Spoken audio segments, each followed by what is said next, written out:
From all accounts, these elections on 8th February are not just the most predictable, but also the most rigged, because it's clear for everyone in Pakistan, if you see the commentary that is coming from within Pakistan, that the election results are clear, that the army in various ways is doing pre-election engineering, it will probably do some election engineering and post-election engineering to get a government that it wants in place, and it is said that it will possibly be a selection of Nawaz Sharif and his PMLN party. So I think that is the widespread expectation, and that's fairly accurate. So, 8 फरवरी को चुनाव होने वाले हैं पाकिस्तान में, आप चुनाव रहे हैं वहाँ पे, क्या उम्मीदें आपकी हैं और आप कैसे देखते हैं इन चुनावों को?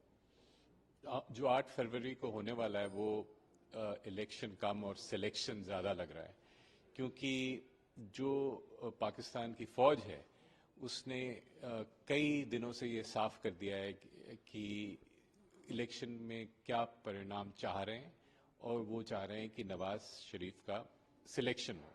और जैसे आपने देखा कि इमरान खान जो पीटीआई जो उनकी पार्टी है, वो इस समय लग रहा है कि अगर फ्री और फेयर इलेक्शन होते तो शायद बहुमत उनको मिलता या सबसे बड़ी पार्टी वो बन के आती, क्योंकि पंजाब में भी पॉपुलैरिटी उसकी ज़्यादा है।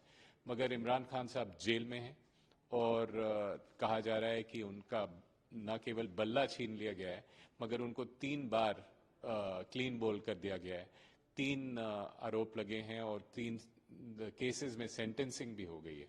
और ये प्रयास है कि उनको बिल्कुल बाहर रखा जाए, उनको उनकी पार्टी को तोड़ के अलग रखा जाए और किसी तरह से एक कोalition या तो लाएं, एक शेकी कोalition जिसको फौज कंट्रोल कर सके। भारत और पाकिस्तान के रिश्ते पोस्ट इलेक्शन आप कैसे देखते हैं? आपकी कोई उसमें कोई टिप्पणी या उसके ऊपर कोई आपका आउटलुक होगा सर? इस समय भविष्यवाणी करना थोड़ा मुश्किल है, क्योंकि अभी साफ नहीं है कि किस तरह के परिणाम आएंगे, किस तरह की सरकार सत्ता में आएगी।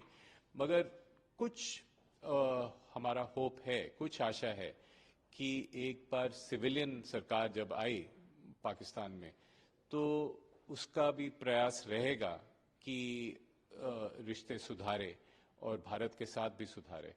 तो पहल पाकिस्तान की तरफ से आनी पड़ेगी और इसका इंतज़ार करना पड़ेगा हमको जून जुलाई तक, जब भारत में भी चुनाव हो गए हों। उसके बाद शायद कुछ अच्छे नतीजे सामने आए।